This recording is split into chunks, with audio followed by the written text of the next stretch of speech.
I mean, listen, we're talking about practice. Playoffs? Don't talk about playoffs. You kidding me? Playoffs? But they are who we thought they were, and we let them off the hook. Hello? You play to win the game. I am very excited to talk about sports!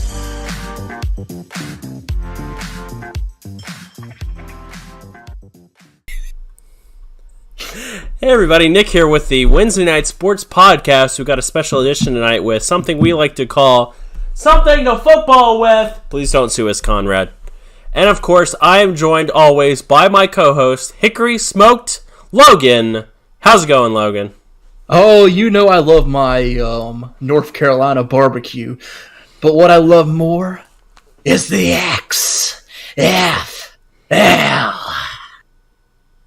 Wonderful. This week we are talking about XFL. Came out with some big news this week. You want to go over it, Logan? Yes, really big television deal for the XFL, getting 4 networks. I guess 3 kind of. Fox Sports and FS1 is kind of the same, but we'll say 4 networks. ABC, ESPN, Fox Sports, and Fox Sports 1. These are some pretty big networks, if you ask me. No, I would agree, especially with the fact that as someone who is cable challenged, like myself, it is very easy for me to access these channels. Yes, and it's not going to be on Bleacher Report Live. Yeah, and of course, our favorite day to watch football, Thursday nights. What have they won, Logan? Tell them. They get prime time football and the final 2 regular season weeks 9 and week 10, 8 p.m. on Fox Thursday night. Do you think we'll end up having Troy Aikman and Joe Buck on commentary for those? Oh, I hope the pregame show is Michael Strahan, Jimmy Johnson, Howie Long, Terry Bradshaw, James Brown. I think I said Terry Bradshaw like twice, but maybe Kurt there's 2 of them. Menefee. Kurt Menefee, yeah. James Brown hadn't been on there forever. Doesn't he do CBS now? The Docker pregame show. Yeah. We're talking 90s, folks. Vintage, like Michael Cole would say. Yeah. This is huge. While they are getting no money for it, these networks are actually paying for the presentation fees, so in a way, they're kind of getting paid back in a way if you think about it. Yeah, so they get that, and then the XFL gets anything that they make off the stadiums, which I'm assuming is not going to be a lot, but it's okay with the fact that they have a billionaire as their owner in the form of Vince McMahon. Sorry, Vincent Kennedy McMahon. A billionaire who should be a trillionaire. But he spites himself. Yes. And soon enough, we'll have Vince McMahon on the podcast. We don't know when, but we'll make it happen. We're working on it. As we are the official podcast of the subreddit on Reddit, our XFL. The official place for everything XFL football. So ultimately, with this schedule, what was your ultimate takeaway? My biggest takeaway was looking over it is that it makes it more watchable for me because I know with the AAF they would have the 9 or 8:30 games or 9 o'clock games, and it just felt like it was really too late, especially on like a Saturday night. I don't want to watch a late game on a Saturday night. In the spring, when the weather's starting to get nice, I want to be outside or away. I want to be out. It's nice that these Saturday games are going to be like 5 p.m. or 6 p.m. I'm fine with the Sunday primetime games. That works perfect because I don't do much on Sunday nights. But the Saturday nights, I really like that there's not like an 8 p.m. game. The latest is 5 p.m. Yep. For me, I would say what I'm looking forward to the most is the fact that we won't have any more Heinz Ward commercials. They played that same one over and over and over. And then the app. Oh, yeah. I'm sure a lot of... Hopefully we get some pretty cool commercials. Yeah. And I think the fact that a lot of AAF fans are really bitter over this TV deal, especially since the AAF had to pay for that time. Yeah. It's just in the end, I mean,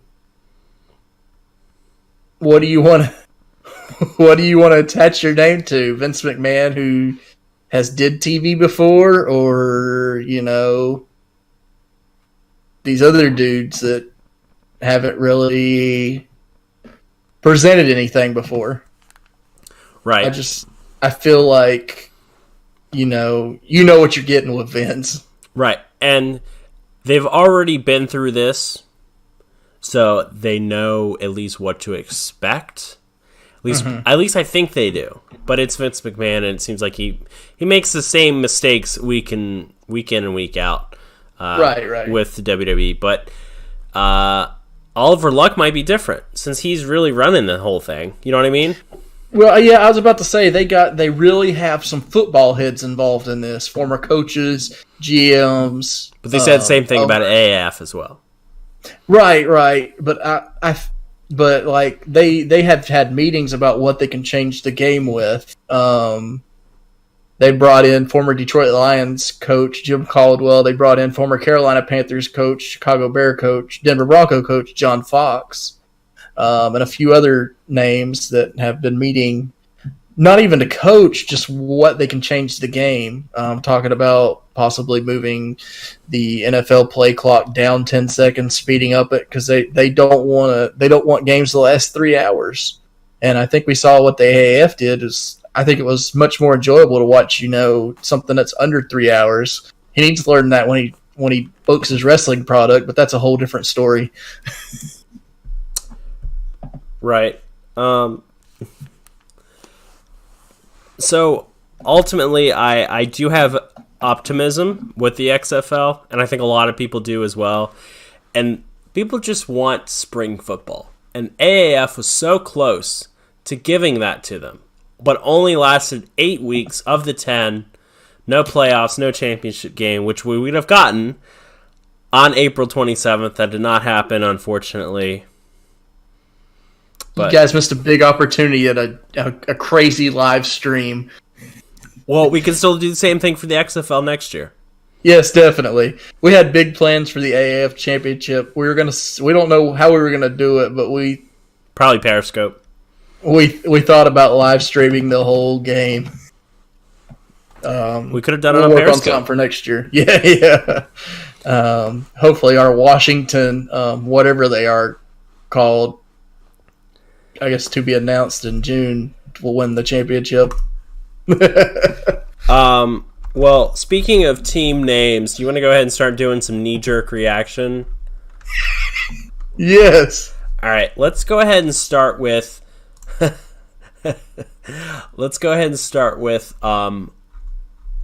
what we think the team names will be. Okay, let me pull up this list of cities here, and we'll go one by one here, and give our best guesses. We will start with Dallas. Okay. I will go with the Dallas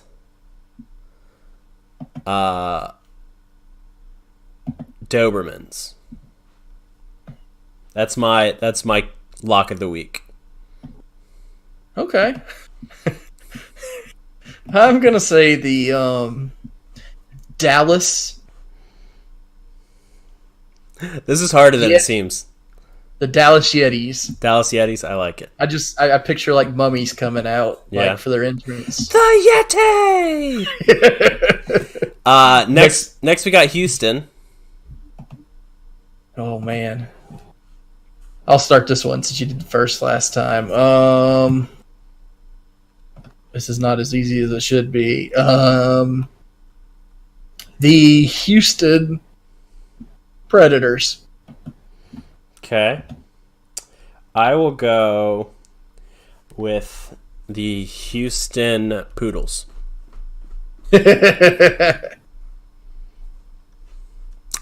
Next is Los Angeles.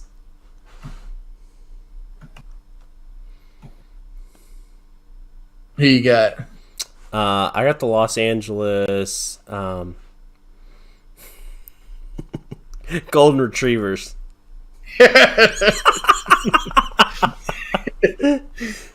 That's a good one. I will go with the Los Angeles Beluga Whales. I like it. Big fan. We'll go ahead and go next with New York. And I got the New York German Shepherds. I got the New York I Hate This City. That's going to be the name of them. Okay, I like it. Next is St. Louis. I got St. Louis Chihuahuas. The St. Louis Squirrels. Okay. Seattle. The Seattle Crickets. I got the Seattle Golden Doodles. You love your Goldens. Yeah. Wait, is there a dog theme going here? Is Yeah. It's going to be a dog league. You just figured that out? Oh, man. Tampa Bay. I'll let you start. Tampa Bay St. Bernards. I'm going to go with the Tampa Bay Hard Alligators. Okay. Last but not least, we got our team, Washington, D.C. I'm going with the D.C. St. Bernards. I'm going to go with the Washington Powerful Swallows. That's good. And I didn't say St. Bernards twice, right? I don't think so. Okay. If so, it would be the biggest rivalry, Yeah. maybe in sports history. It's People talk about Carolina and Duke. Imagine St. Bernard versus St. Bernard. Yeah, it's kind of like the Washington Huskies versus the Yukon Huskies. Oh, yes, yes. And since we're on knee-jerk reactions, what are some teams that you would like to see from the AAF join the XFL for the 2021 season? Cities or actual team names? Or both? Well, if you pick Arizona, it'd be the Arizona Hotshots. Okay. As much as I love the Hotshots, my ultimate number one choice is San Antonio because they filled that dome every week. They seem like they were really into it. I think they deserve it, maybe more than all the other cities in that in the league. With San Diego probably second. They seem like they put butts in seats. And Orlando. Yeah, Orlando. Probably not Atlanta. Atlanta didn't do nothing. Or Salt Lake. The one thing I do feel weird about is like Washington has a good sized stadium for XFL, the Audi Arena or Audi stadium? Field. Yeah, like that's not like overly big. What's going to be weird is like when the New York team's playing in MetLife. Like there's probably going to be good attendance, but it's going to look like weird on TV because like obviously they're not going to fill it like an NFL stadium, so you're going to see a lot of empty seats. It's going to be kind of weird. What's interesting is that DC has the lowest capacity stadium out of everybody. I think that's going to be the best overall, like for like atmosphere and everything. Yeah. Well, it's a good thing we're DC fans then. Yeah. We'll have to be there for opening day. Well, I'm just hoping that they don't have a game until March, so I don't have to deal with the cold. Yes. But I already have my season ticket deposit down. I'm hoping that I don't have to spend that much more money You're going in halfsies with me, right? Maybe we'll see these prices. Okay. I'm picking nosebleeds anyways. We'll be like the only ones in the nosebleeds. That's okay. You can see us every single week we'll be the dots up in the air. I'm okay with that. We'll wear orange and people will see us. It'll be like the orange Coke people that they had during the Final Four games. Or did you notice that? No, I didn't. So Coke had. I just thought they were Virginia fans or Auburn fans. No, Coke was running a promotion for their new drink. Drink sucks, by the way. And what is it called? Coke what? Orange vanilla Coke. All right, so it seemed like every game that they had of notoriety that was being played during the NCAA tournament, they had these two guys dressed in white and orange. And, like, actually dressed up. Like they were going to, like, a pimp convention. Like the Haters Ball from Chappelle Show. Yeah, Chappelle Show, yeah. Yeah, they look like that. What is wrong with people, man? Hey, got us talking. Even though the drink sucks. True. The drink sucks. You know what it tastes like? It tastes like the creamsicle ice cream. Okay. Like the bars with like the orange and then the cream inside. Yeah. It tastes like that in a can. Like it just didn't taste right. See, I've never liked Coke to begin with. Mm-hmm. I've never liked Pepsi either. I don't drink anything really outside of like Fanta, or Crush, or Sprite, or Sierra Mist, or Powerade. I only drink what the big dog drinks. Oh, yeah, what is the big dog drink? RC Cola. Yes, a Southern tradition like no other. Sun Drip, or what is it? Sun Drop. Sun Drop, yeah. Half of our audience won't know what that is. That's okay. Or Cheerwine. Yeah, we have. Alex was actually obsessed with Cheerwine when he worked at Cookout. Oh, the float or the actual drink? Like the floats are pretty good there. I think it was the float. You know, and I'm disappointed with. I've seen you multiple times, and we still have not been to Cookout yet. I feel like I go all the time though, so it wouldn't mean much, maybe. But we always talk about it, man. Yeah, but we have the Outback tradition like no other. Yeah, that's true. But we didn't go to Outback. We did get Korean barbecue though, so that counts. Yeah. We did one of those things. We had and we got the G1 Food Climax coming up in a few weeks. I'm very excited for that. I got some places planned out for you. Hopefully, you're not too beat for our trip.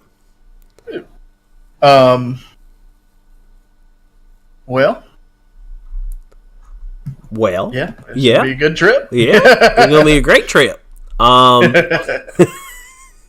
So we'll stay on knee-jerk reactions, and we'll go on some. It's just bear with me, okay? So first one I'm gonna go over is for the 2020 season, the XFL. Who is going to be the Golden State Warriors?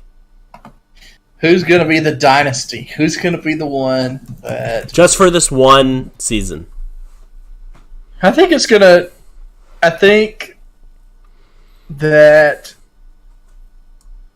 Vince McMahon is going to want to stack up that New York team because it's a big market, and he's going to really want to try to fill MetLife as much as possible. And I think it's going to be New York. And I'm cool with that because that's probably going to be our biggest rival as Washington fans because that's going to be the closest team, right? Proximity-wise, and I hate New York in general now. Which you can listen to in the archives. Definitely give it a listen. Sorry, Conrad, don't sue us, please. We're big fans. Next on the list is who will be the Cleveland Browns of the XFL. Like the bad Cleveland Browns. Yeah, the bad Cleveland Browns. Like a team that's probably going to go 0-32. I don't think anybody's gonna go winless. Yeah.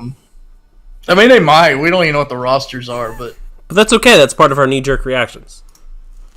Houston. Okay. All right. Next on the list is who will be the GCW of the XFL. In which I mean... Yeah, you should explain to the... So, GCW is Game Changer Wrestling, a promotion out of Berlin, New Jersey. One of my favorite current promotions going on. I was watching them even prior to them getting big. I was at the Trent Acid Cup in 2016 at the ECW Arena, which Joey Janela won at like 1 a.m. in the morning after going 45 minutes to Pinky Sanchez. In a no DQ match. Lots of ladders involved. Teddy Hart was there. It was pretty wild. You were tired and ready to go home. Actually, I wasn't that beat then. It wasn't until Spring Break 2 that I felt absolutely dead. I was pretty dead during Spring Break 1. Especially since... Oh, man. Matt Riddle...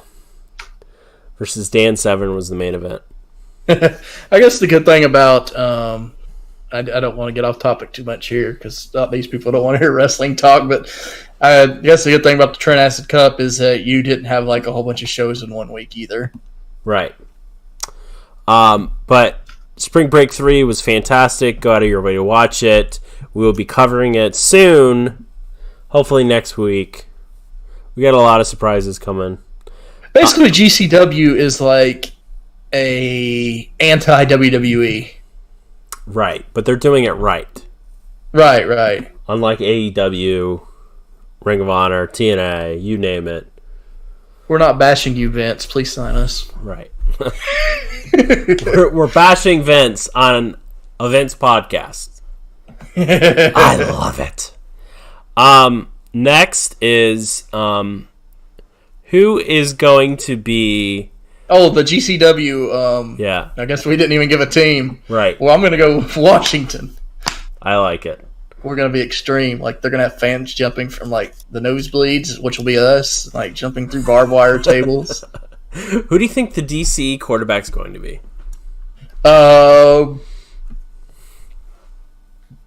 RG3. Really? Yeah. Is that your lock of the week? Ain't a lock. That's a guess. My lock of the week is that we were going to be the Haunting Swallows. Will Donald Trump still be president? Yeah. Yeah. Yeah. The election ain't till 2020. Yeah, Like, but you know, if you had to believe some people, he should have been kicked out by Thanksgiving 2017. Not touching politics on this show. Hashtag not touching it. Thanks, Zane. Who is going to be the Giannis Antetokounmpo? The Uprising team? Yeah. Kinda, I guess. Seattle. Okay. What's going to be the best field? What's going to be... All right, let me rephrase that. What is going to be the ECW Arena equivalent? Like Craziest Fans? Craziest Maybe. Fans, Cameron Crazies, Cameron Coliseum, what is it? Yeah, Cameron Indoor Stadium. Yeah. Where is the Seattle team playing? Are they playing at CenturyLink? Wait, they are actually where the Seahawks play? Yeah. I think it's going to be between them and Audi Field because they're like Audi Field's going to have that small like GCW type atmosphere because it's going to be smaller than the others. But then Seattle has that stadium that's built for noise where it bounces from wall to wall. Right. What are your knee-jerk questions? Do you have any?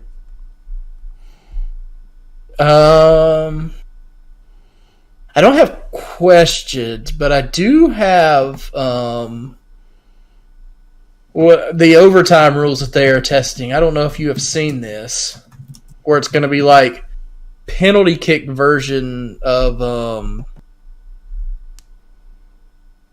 like for the football, where they're going to have a best of 5 series, and each team's going to have a shot at the 5-yard line.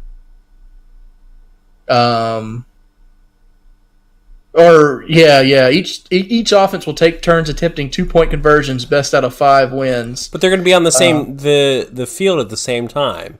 Like, I was reading something about how there's going to be 45 players on at the field. Yeah, it's going to be wild. I don't know how we're going to keep up with the action. They're going to have to do something crazy with the camera, I guess. And if a defense gets a point for forcing a turn, they get a point for forcing a turnover. It's almost like they're going to have to show a video of how this is going to work. It sounds interesting, but man, this is going to be wild. Is this going to be more complicated than the reverse battle royal that TNA did? Yes. Well, no. I'm going to say this. I'm all for new overtime rules. After I'm not. I don't know. I'm not a fan of like overtime rules where you can go down the field and score a touchdown and the other team doesn't even get a shot. Like, I kind of felt, when New England and Atlanta played in the Super Bowl, like New England, they went down the field and scored, but I felt bad for Matt Ryan and the offense because they never got a chance to retaliate and have a shot to even try to tie it up themselves. Right. But that's the rules. The rules are the rules, and New England won the Super Bowl. They went down the field and scored. They did what they were supposed to. Yeah, and it's very unfortunate. Do you think the refs will be as biased as they are with the Patriots in the XFL? Here's something I read in the Oliver Luck Sports Illustrated article on one of the rules they were testing with the refs. Or not rules, but they were going to allow the refs to listen into the play call of the headset between the coordinator and the quarterback they were going to test. And so the refs knew what play was coming so they could know what kind of penalties to look out for. Like if it was going to be like some kind of crazy wide receiver reverse pass, they might look for a block in the back because that's like plays that break down like that. You see a lot of times where the offensive lineman will be running out in the midfield and they will hit the defender in the back. So the ref's going to know the play ahead of time, so they can kind of know what to look for if they're looking for a penalty. It's not official, but it's just something they're in the testing market right now. Right, because they're doing the junior colleges down south, right? Right, I think that sounds about right. You want to go ahead and get to questions for our Wednesday night mailbag? Give us your questions. I'm ready. Let's do it. All right. So, the first question is from our good friend Bill. Bill asks, how many weeks will the XFL complete before folding? I think they're going to go all the way, and I think they're going to be the longest lasting league we've seen in a while. I mean, I know the Arena Football League still lasts, but I don't even think there was a point where Arena Football League was actually pretty popular in the late 90s, early 2000s, even to the mid 2000s, but they're not even thought of now. I think this is going to be. I think the XFL may end up being what we thought the AAF was going to be. Maybe eventually, if Vince realizes that they could become a feeder system and not try to overtake the NFL. Right. Do you think the names for the teams will be similar to the unorthodox names we saw in the first XFL, or do you think it'll be closer to the AAF's model of team names being tied to the home cities?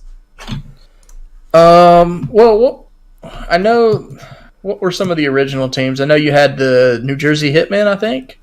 Was that one? That sounds right. I know there was a Hitmen team, and let's see, there was the Birmingham Bolts, which I feel like is a ripoff of the Chargers.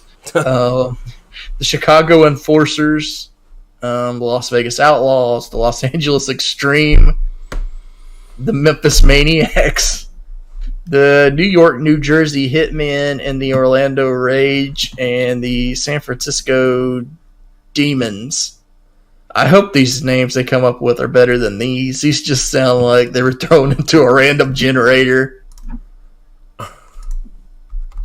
Yeah. I feel like the team names we came up with better than this. Right, especially since it's a dog theme. You know what I mean?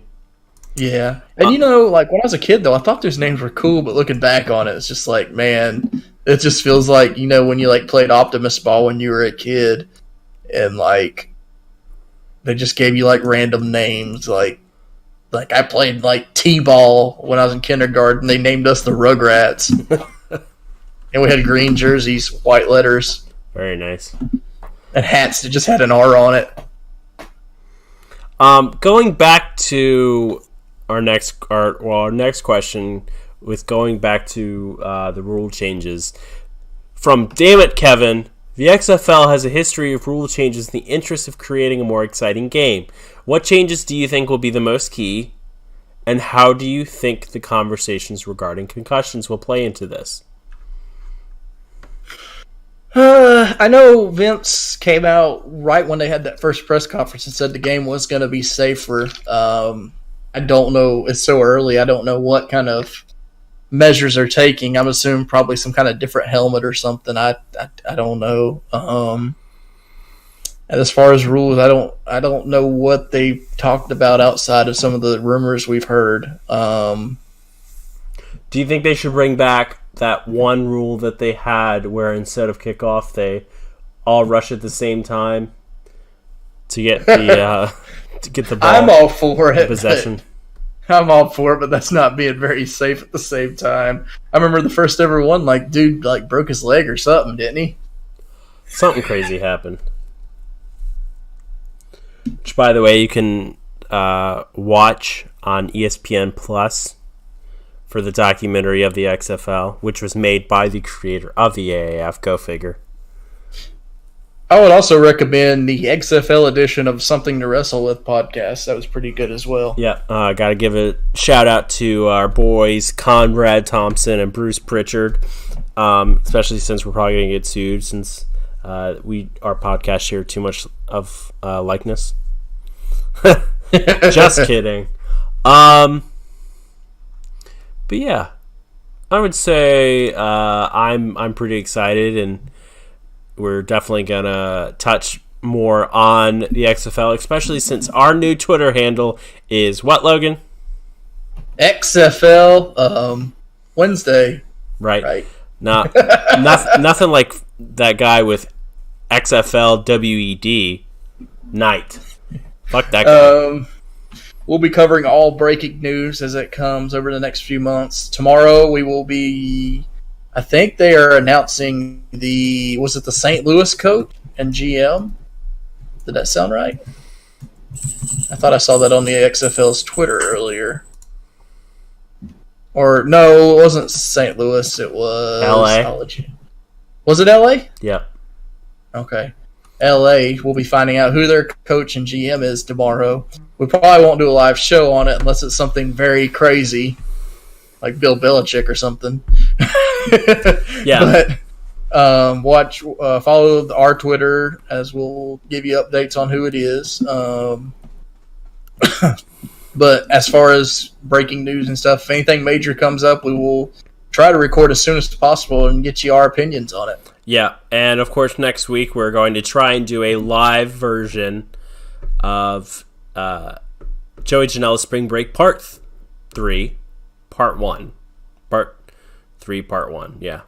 But yeah, thank you guys for listening, and we will catch you on the flip side. Yeet yeet.